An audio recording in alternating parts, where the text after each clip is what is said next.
Hello and welcome. I'm James Ezimoha. You're watching Daybreak on A News. Let's see your headlines. New strikes exchanged in the US-Iran conflict as tensions rise in the Strait of Hormuz.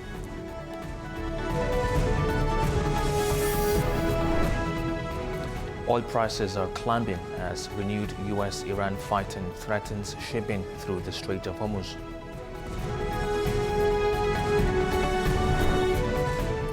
And Iraq's prime minister visits Washington as Baghdad and the Pentagon confirm a full US troop withdrawal by September.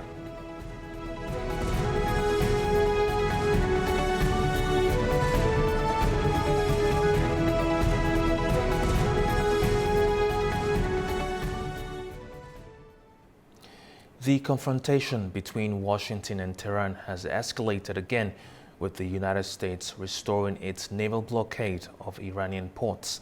President Donald Trump has also warned of broader military action unless Iran returns to negotiations. However, Iran's Revolutionary Guards say the Strait of Hormuz will remain closed after hostilities reignited last week. The United States has restored its naval blockade of Iranian ports, marking another escalation in the conflict with Tehran. Washington says the move is aimed at weakening Iran's military capabilities and protecting commercial shipping in the Strait of Hormuz. Speaking to Fox News, President Donald Trump warned that the campaign would intensify unless Iran agreed to resume negotiations. I'll save the energy targets for last, but ultimately we'll hit energy targets, yeah. But we're going to hit them very hard tonight. We're going to hit them very hard tomorrow night. We're going to hit them very hard the night after. And then next week it gets really bad for them because next week comes the power plants. Next week comes the bridges. We're going to knock out all their power plants. We're going to knock out all their bridges unless they get to the table and negotiate. Trump said the blockade now applies to all Iranian ports. He added that commercial traffic to other Gulf states would still be allowed. The US president also dropped his earlier proposal to charge ships using the Strait of Hormuz, saying he would instead seek investment deals with Gulf countries. Tehran rejected the latest warning. Deputy Foreign Minister Kazem Garibabadi said military pressure and economic measures would not force Iran back to the negotiating table.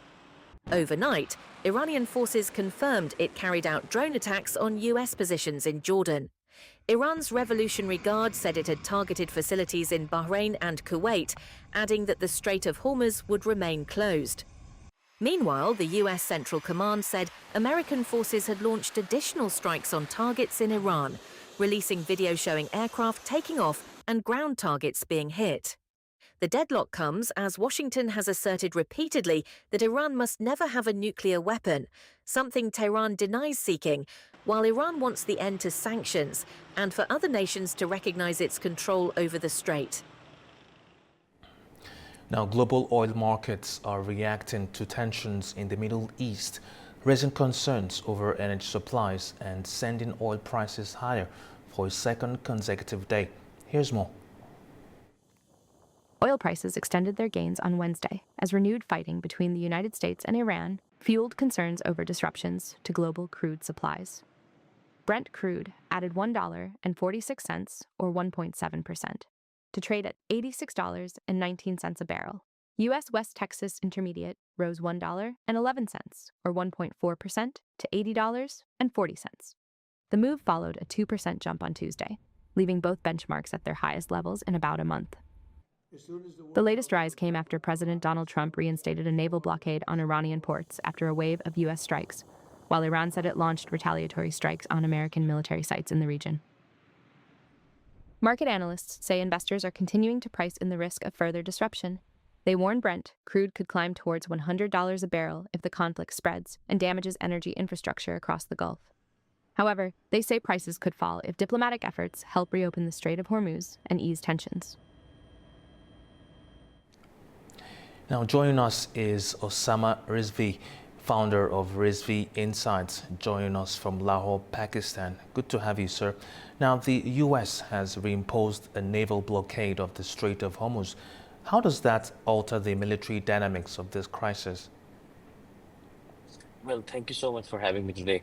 I think we are back at square one, and all of the diplomatic efforts that were done, all of the mediation efforts that were done, unfortunately, they stand to lose that progress. I would not say that everything has been lost at this point because at the back end, there are still mediation efforts being done by Pakistan and Qatar and other countries. But at the moment, we are once again looking at the possibility of oil prices shooting upwards and that creating an energy crisis. We already know that at least on the product side of the crude oil, there are so many issues, and consumers like you and me, we are impacted more by the product side rather than the only crude oil prices. So there is also a possibility of an escalation, further escalation. Ground invasion, of course, is very difficult, but still remains a possibility. And unless or until we see a proper diplomatic resolution to this war, the possibility of further escalation is very slim and concerning. Now, Iran appears determined to keep raising the cost of this conflict without triggering a full-scale war. Is that strategy working? So far, somewhat it is working, but somewhat it is not. We realize that we are living in a globalized economy, so anything that Iran does is also impacting its own energy flows, its own revenue, and its own markets as well. The key here is, of course, China markets in a really strong and significant manner so far. Uh, we are looking at the possibility once again of rising interest rates in the US. If that happens, Iran's strategy would have worked. Recently, the Small Business Optimism Index came out in the US, and it touched its highest point since February. So maybe people now started the moment then when the business started to feel confident, the war has restarted. So it is going to go down again. That is, of course, another indicator for Iran's strategy working out. The CPI figures in the US are also up, another indicator of Iran's strategy working out. But at the same time, Iran is also suffering from inflation, from a blockade, from its oil not being able to sell across the world. So it goes both ways. Now, commercial ships have become targets rather than bystanders. Does that change how other countries calculate their own risks and interests? Well, of course, if you look at the recent blockade, I mean, if even if there is a 20%, 21%, 22% toll tax or something of that sort uh, for the ships or the vessels passing through Strait of Hormuz, that would translate into a $15 premium for every barrel of oil. Now that changes the calculus, and every country is now reassessing its risks. And we already know that there are no alternatives to Strait of Hormuz, at least at the moment. In theory, on paper, there are many, but it would take billions of dollars to be built. It would take many years to come to actually complete those projects. And most importantly, it will also involve the Gulf producers and all the countries involved to settle down their political and security issues. So what I'm trying to say is that Strait of Hormuz still remains the only pathway for global energy flows. Hence, all the countries are very critically reliant on that. Now, which country outside the United States and Iran has the ability to influence where the crisis goes next? To be honest, no country has that ability. These are two sovereign states fighting with each other. What other countries can do, of course, is to provide their good offices, is to use diplomacy, and in that regard, Pakistan's names comes at the top, given the fact that they've recently been able to broker some sort of peace, the MOU.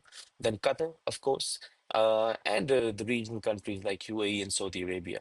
So these are some of the countries that I think are going to play a very important role coming forward. Speaking about Pakistan, we've heard many calls for restraint. How can countries like Pakistan turn those appeals into meaningful diplomacy? As we have been doing recently, our prime minister, the field marshal, they have been scuttling back and forth between Tehran, Washington, Pakistan, Qatar. So I think it's only through personal relationship, the principle, identity, national unions, putting on that. doing no normal, no thing at force the Lincoln sit on it happened from uh, agency efforts. Now, China, India, Japan, and Europe, and all over the world, all depend on heavily on Gulf shipping. At what point do their economic interests become strategic interests? Um, I think at this point we are looking at China is at a stable place so far. They have reduced their oil imports by almost 50%. So it was 11 point something million barrels a few months ago, and now it's less than six, somewhere around 4.5 to 5.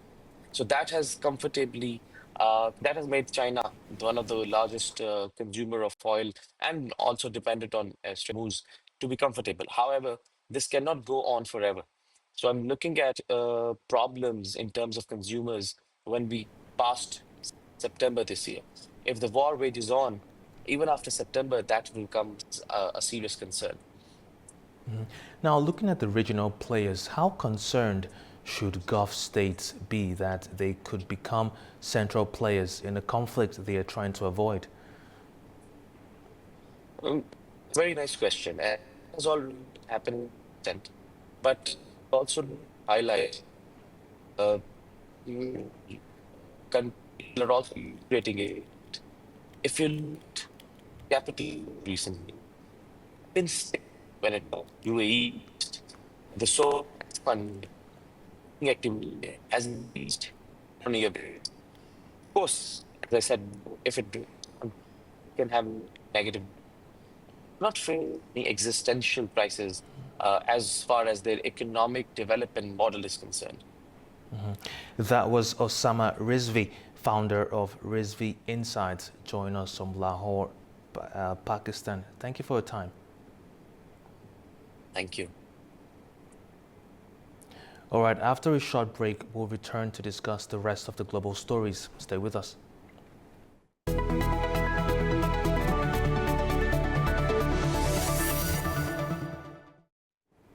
Now, one person has died and two remain missing after a three-deck pontoon boat caught fire and capsized near Alcaraz Island in San Francisco Bay in California. 19 people were on board when the incident happened. 13 people were brought safely ashore and 3 were taken to hospital. Rescue teams, including the U.S. Coast Guard, continue searching the area with multiple vessels as authorities investigate the cause of the fire.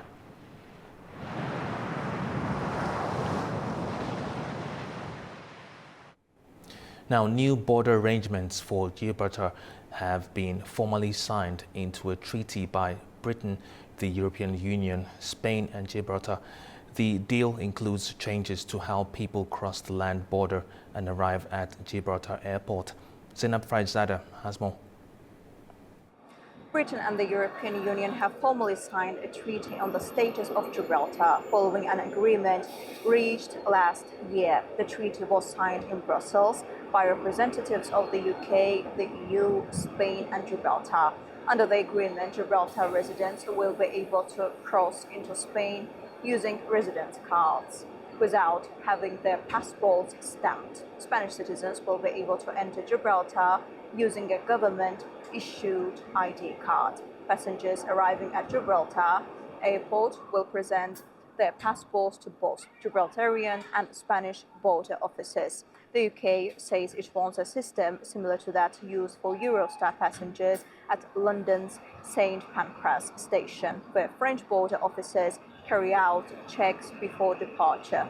Gibraltar has been a British overseas territory since 1713, when Britain gained control under the Treaty of Utrecht, which ended the War of the Spanish Succession.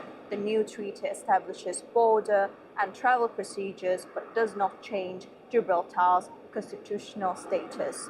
The UK government says the territory will remain a British overseas territory. Zena Ferzada, A News, Manchester, United Kingdom. Now, the Czech Republic has entered negotiations with Israel to acquire advanced air system or air defense and anti-ballistic missile hardware to align with NATO capability targets. Speaking in Tel Aviv, Foreign Minister Peter Majinka confirmed the military procurement strategy faces a major legislative debate ahead of the final cabinet approval. I think this will be a serious discussion, a serious debate, not only about Spider, also arrows. But I'm not the one who decides that. I'm not the one who plans that. This is the concept of our army. We will approve it on the government meeting, but the initiative is in the Ministry of Defense. Iraqi Prime Minister Ali al-Zaidi has met U.S. President Donald Trump at the White House during an official visit to Washington. Al-Zaidi said Iraq was seeking greater investment in its oil, gas and power sectors and called for a fair share of the country's natural resources. Trump said the United States would expand business with the country and increase the involvement of American energy companies. The Iraqi Prime Minister later visited the Pentagon and talks with U.S. Defense Secretary Pete Hegseth.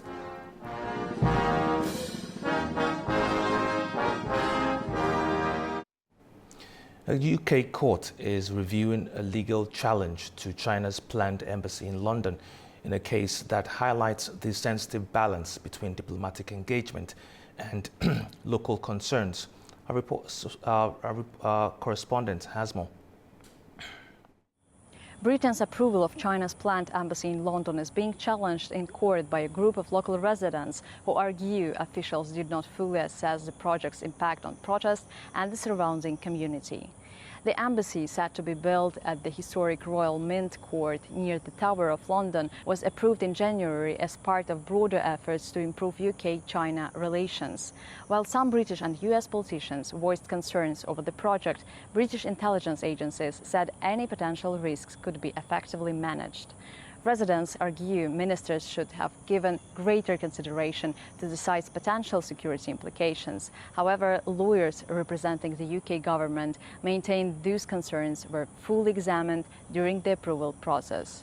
The legal challenge comes months after two men were sentenced in the UK to 10 and 8 years in prison in a case involving the alleged surveillance of Hong Kong activists. China has firmly rejected the accusations, describing the convictions as a political move of abusing the law and allegations of Chinese espionage as malicious slander. Beijing has consistently called for relations with Western countries to be based on mutual respect and constructive dialogue, despite ongoing differences on a range of issues. Abukhaya Jafarova, A News, Beijing, China. Now, residents in Canada's Greater Toronto area are facing a third consecutive day of unusually high temperatures as the heat wave continues. Temperatures have reached 36 degrees Celsius. A yellow heat warning has been in place since Monday, with high temperatures expected till the end of this week and in some areas. Many people are trying to keep cool by staying indoors, drinking plenty of water, and avoiding the hottest part of the day.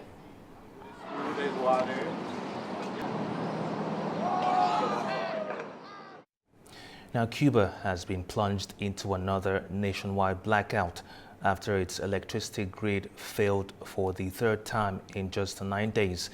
The country's energy ministry says the power system suffered a complete shutdown on Tuesday, cutting electricity across the island of around 10 million people. The island's worsening energy crisis is driven by an aging power network and ongoing fuel shortages. The crisis has worsened since the U.S. imposed an oil blockade, cutting off Cuba's main energy source.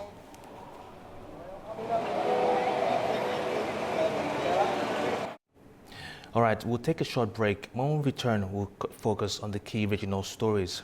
Stay with us.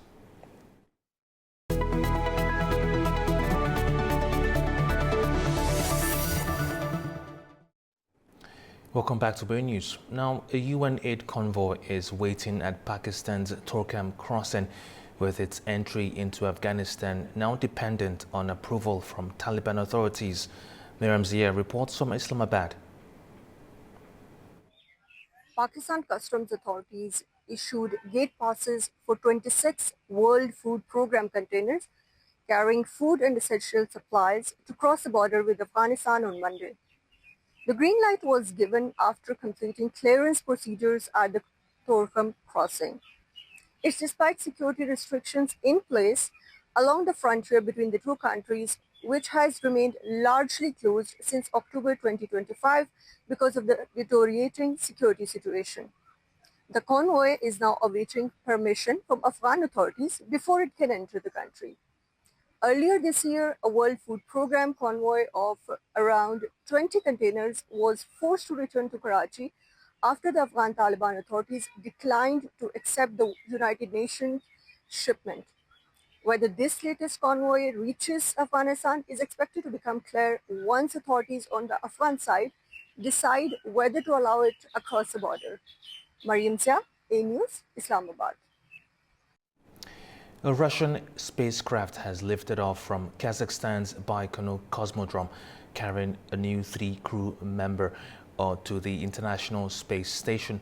The Soyuz MS-29 launched on Tuesday with U.S. astronaut Anil Menon and Russian cosmonauts Pyotr Dubrov and Anna Kikina on board.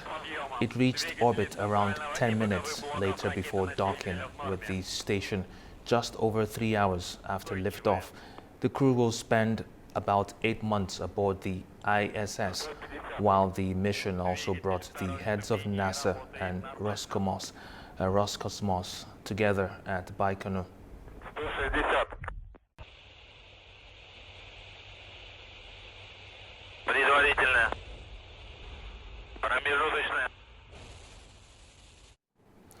Concerns over fuel supplies are prompting Kyrgyzstan to tighten control over its energy market.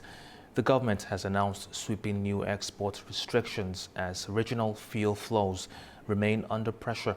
Our correspondent Farza Kalamoziner has more. Kyrgyzstan has introduced a nationwide ban on the export of crude oil and petroleum products as the government moves to secure fuel supplies at home amid growing pressure on the regional energy market. Until now, the restrictions applied only to exports outside the Eurasian Economic Union. The new decree extends the ban to all destinations and will remain in force until domestic demand is fully met or until a common oil market is established within the bloc. The restrictions apply to crude oil, petrol, diesel and other refined fuels transported by road and rail. The only exceptions are naphtha, fuel oil and heating oil. This can be exported with government approval, provided that products refined from them are later brought back into Kyrgyzstan. The decision comes as Russia, which supplies more than 90% of Kyrgyzstan's petroleum imports, continues to restrict fuel exports in an effort to protect its domestic market. Those restrictions followed Ukrainian drone strikes on Russian oil refineries, disrupting production and affecting fuel supplies across the region. To reduce its dependence on Russian supplies, Kyrgyzstan has asked Kazakhstan, Belarus, Azerbaijan, Uzbekistan and Turkmenistan to help secure stable fuel deliveries. At the same time, Kyrgyzstan has been increasing domestic fuel production. Between January and May, petrol output rose by 53% compared with a year earlier, while diesel production increased by 69%. And according to Reuters, Russian rail exports of jet fuel to Central Asia and Afghanistan fell by more than 92% in June compared with May, while gasoline shipments dropped by 34%, highlighting the growing pressure on fuel supplies across the region. Farza Kalamozina, Almaty, A News. Now, over the past 2 days, discussions in Shusha have focused on journalism, peace building, disinformation, artificial intelligence, and international cooperation. The forum also provided a platform for broader conversations on regional connectivity, energy, and diplomacy. Join us now is Leon Cook, founder of the ATCOS Partners. Join us in Baku, Azerbaijan. Good to have you, sir. Now, as the forum wraps up, What do you think will be remembered as the defining outcome of this year's forum? Good morning. I think there's a few things. Number one is the largest ever forum, so the sheer number of international participants was quite interesting from nearly 60 countries. On the opening day of the forum, the president did a 2.5-hour Q&A with all of the journalists attending, which is quite unprecedented. There were no restrictions, anything could be asked. He said a number of interesting things about the alignment of Azerbaijan in terms of international actors, the European Union. He made a very poignant statement with regards to the Council of Europe. There are obviously issues there that are outstanding and that they needed to be rectified. The sheer plethora of issues discussed at the forum, I think, was very interesting, focusing on things like disinformation. You know, we live in a very complicated world at the moment with a number of conflicts in the immediate neighborhood and region of Azerbaijan. And focusing on issues like this, I think, is very interesting because it shows that the country is alive to broader societal issues, but also what is affecting its near neighborhood. Mm-hmm. Now, this year's theme centered on promoting peace and rebuilding trust. How relevant is that message in today's international environment? It's incredibly relevant. I mean, if you think about the long-standing relationship with Azerbaijan and its immediate neighbor to the north, Russia, we're entering into the 5th year of a conflict with Ukraine. To the southern border, you have Iran, which in the last 3 months has been locked in dispute with the United States in, well, a hot conflict, basically. It has long-standing ties to Israel, a country that also has lots of problems with its immediate neighborhood. So Azerbaijan sits at the nexus of all of these places, and notwithstanding the fact that we were meeting in Shusha, in Karabakh, a territory liberated that had been long occupied, it has a long-standing understanding of conflict, but more importantly now is in that process of peace building with its immediate neighbor, Armenia, and that is not a 5-minute exercise. That'll be a long-standing endeavor, but as a result of that, it has live experience of working with multilateral organizations and regional actors to try and ensure a long-term stability. Mm-hmm. Now, beyond the formal sessions, what do forums like this contribute to international dialogue about the ongoing conflicts around the region? I think it's very interesting that you can meet so many people from different parts of the world. You know, I sat in a hall and met afterwards with people from Russia, Iran, Pakistan, all over the place. And bringing all of those people together in one place gives an opportunity for dialogue, to understand what's going on in those countries, how they see the rest of the world. So there is a lot of real world benefit to actually attending stuff like this, because you might meet people from other parts of the world where you wouldn't necessarily do normally, and moreover, trade is normally an olive branch or an example of where understanding can come from cultural exchange, but also fiscal exchange. And so I think it's very worthwhile, if you've got 1/3 of the world's countries attending in one capacity or other, then you're meeting people with that across the entire globe that you need to have an ongoing relationship with. Mm-hmm. Artificial intelligence featured prominently throughout the discussions. Where do you think AI presents the greatest opportunity and obviously the greatest challenge for journalism? Well, I actually spoke on a panel on disinformation, and I referenced AI heavily within it. I mean, AI presents an opportunity in terms of how we shape and scale the workforce. So the skills agenda, at the same time, it presents an enormous threat, as I see it, to disinformation, because everything that disinformation and misinformation presents and tries to achieve can be expedited exponentially as a result of AI and technological advancements. So the speed at which we hear about things, whether they are verified or otherwise, is going to be amplified by AI, and it is something that is a live threat. You know, I hail from the United Kingdom. It is something that the government there is very, very focused on, as are other G20 countries. And so the fact that it features so heavily at this forum, I think, is very timely and is a live issue that which over the course of the next year and years will become more prevalent. You spoke there about disinformation. I want to ask you about that. Disinformation remains a global concern. What practical steps can media organizations take to strengthen public trust rather than simply talk about rebuilding it? I think that this presents a massive opportunity for traditional media that have been knocked very heavily in the last number of years. The allegations around fake news, but editorial guidance, established brands, making sure that stories are properly sourced and verified, presents a real opportunity to the media to provide a layer of trust to what we're hearing in the world in terms of current events.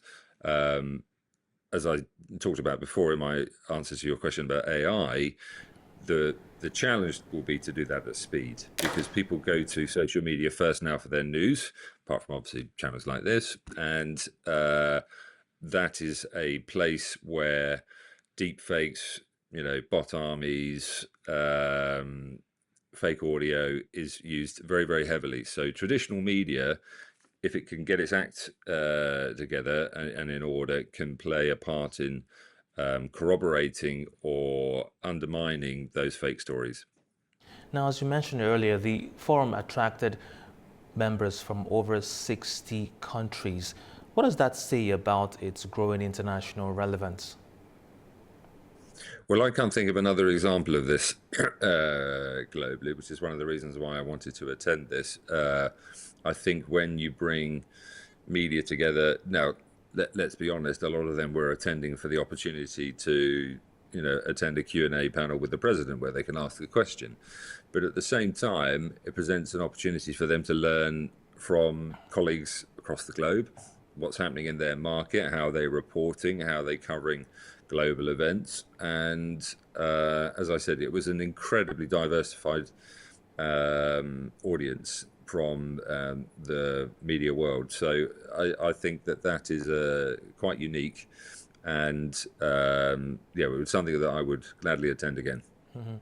Now, many discussions touched on connectivity, energy, and regional cooperation alongside media issues. Is that becoming a defining characteristic of this forum? It's not a defining characteristic of the forum, it's a characteristic of what's going on in the world marketplace. I mean, energy security, pipeline security is incredibly important, both to major blocs like the European Union, the European family of nations. What we're seeing in the Strait of Hormuz, that's about basically shipping to allow trade to happen, but also energy supplies to continue to happen. So, as I said before, because Azerbaijan sits where it does geographically, it is very well placed to comment on these issues. Also, it was, or back in the beginning of the noughties, the early 2000s, a booming oil economy, and it's now trying to progress the non-oil sector. But gas supplies to the European Union and to other parts of the world through tanker shipments are an incredibly important topic at the moment, because at the end of the day we want to keep the lights on. So that's why these themes feature very heavily in forums like this, and will continue to do so. Mm-hmm. Now, do you, in your opinion, do events like this influence international thinking over time, or is it their greatest value, the relationships they build? I think it's definitely about the relationships that are built at these things. I mean, I've met a number of people that I will absolutely keep in touch with going forward. But if you didn't have this sort of event, then there might be, parts of the global media audience that wouldn't necessarily cover Azerbaijan, for example, or would choose to do so. So bringing everyone together is very, very helpful. But I think it's about repetition. It's about continue to engage with the media and social media community, building an understanding there, and allowing them to see a part of the world and or this country that previously was occupied and not available to them. So I think that's incredibly valuable. The amount of people that I spoke to said, well, this is my first time here, is evidence of a genuine interest in both the forum and this part of the world. Mm-hmm. You just mentioned now that this is your first time here. In your opinion, which conversation from this year's forum do you believe deserves more international attention?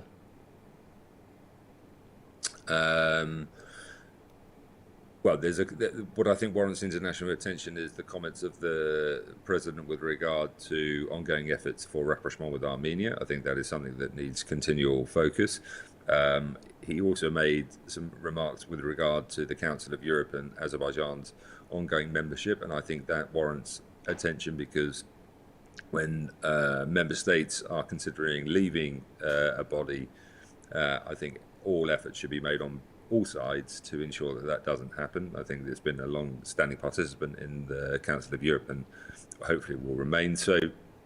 I think from me personally, anecdotally, talking to representatives from both Russia and Iran that have a very, very difficult relationship with the Western world and understanding hearing from them what they want out of these sorts of events or how they see the world, I think is helpful because that is not something you would otherwise necessarily have. Mm-hmm. Now, building on this year's forum, where should the conversation go next for next year? Well, I mean, a week is a lifetime in politics. A year is unfathomable. So where it will go next, I think is slightly dependent on how geopolitical crises play out and whether any other ones build up. I think that there are lots of elections coming up this year, so that will change potentially the perception of global events. And there's also the midterm elections in the United States coming up in November. Now, if the Republicans lose the House, as some predict they might, that might see a very different looking presidency for the rest of the time that Donald Trump is in office. And I think then that has a knock-on effect to things like NATO, European Union, how it orbits itself to the rest of the world. Azerbaijan is not a million miles away from that. So that will play out in time. But all of the topics we've just talked about there, energy security, regional trade and regional security will continue, I think, year in, year out to be very, very prominent. Great. That was Leon Cook, founder of the Atticus Partners, joining us from Shusha, Azerbaijan. Thank you for your time, sir. Thank you. Now, Kyrgyzstan is emerging as the largest transit hub for new passenger vehicles. It's after Russia's car import market has undergone a major shift. The trend highlights the growing role of Central Asia in regional supply chains as Russia continues to rely on alternative import routes. Our correspondent has more. Russia imported 186,300 new passenger cars during the first 6 months of this year, a 25% increase compared to the same period last year. While China remains the largest direct supplier, accounting for around 70% of imports, Kyrgyzstan has become the leading transit country, with imports routed through the country surging 192% to 35,200 vehicles. That means nearly 1 in every 5 new imported cars entering Russia now passes through Kyrgyzstan. The shift comes as Russia continues to adapt to international sanctions and the withdrawal of many global automakers following the 2022 full-scale invasion of Ukraine. Instead of direct deliveries, many foreign-branded vehicles now reach the Russian market through intermediary countries and parallel import schemes, with Central Asia playing an important logistical role. Imports of used vehicles also continue to grow, rising 13% to approximately 205,000 units, with Japan supplying more than 57% of those cars. Meanwhile, imports of new vehicles from South Korea declined 45%, reflecting continued changes in regional supply chains. Analysts say Kyrgyzstan's importance as a transit hub underscores the country's expanding role in Eurasian trade and logistics, while illustrating how regional transport corridors are being reshaped by shifting geopolitical and economic realities. It is Rajab reporting from Tashkent, Uzbekistan, A News. Uzbekistan's tourism sector recorded strong growth in the first half of the year, with visitors' number rising by nearly a quarter. More than 6.5 million foreign tourists visited Uzbekistan between January and June, an increase of 1.3 million compared with the same period last year. The National Statistics Committee says most visitors came from neighboring countries, led by Kyrgyzstan with nearly 1.9 million, followed by Kazakhstan and Tajikistan.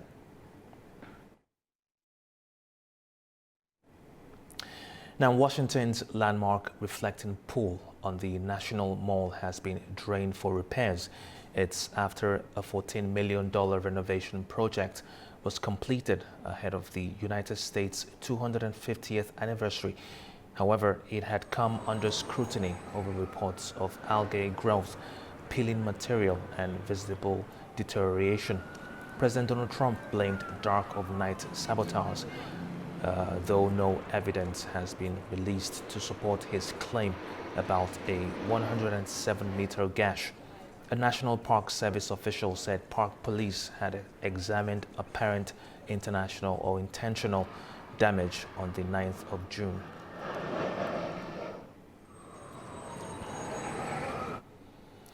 A 67-million-year-old fossil named Gus has been sold for $50.1 million at the Sotheby's auction in New York.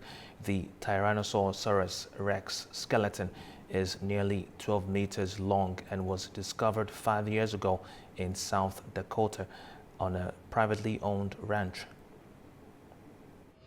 A nearly 12-meter-long Tyrannosaurus Rex skeleton has sold for a record $50.1 million at Sotheby's in New York. The 67-million-year-old fossil, known as Gus, exceeded its pre-sale estimate of $20 to $30 million and broke the previous dinosaur auction record set in 2024. Gus is one of the biggest and most complete T-Rex ever found. It was first discovered about 5 years ago in South Dakota near Hardin County on a privately owned huge parcel of ranch land. It's named Gus after the rancher who owned the land. He sadly passed about a year into the excavation, so we named the specimen in his honor. The mounted skeleton is approximately 61% complete by bone count, containing 183 fossilized elements and 30 belly ribs. It stands about 3.8 meters tall, while its skull measures roughly 1.4 meters and is more than 80% represented. The sale also included copyright linked to the specimen, giving the buyer rights connected to reproductions, an unusual feature for a T-Rex offered at auction. The concept of having this massive class of animals that ruled the earth and to have them gone, I think it really helps us to contemplate our own mortality and think about, we think that we're the big, strong thing on this planet. This could happen to us too. Gus was offered as part of Sotheby's Geek Week Natural History Sale and surpassed the $44.6 million record previously held by the Stegosaurus skeleton Apex.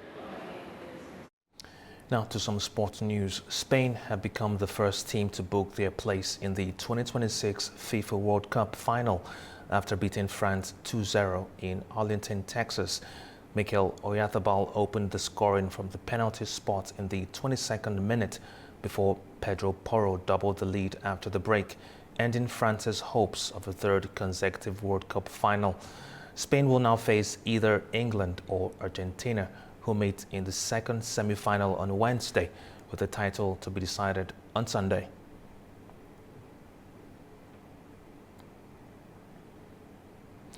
All right, that's all we have for now. Thank you for watching. Stay tuned to A News.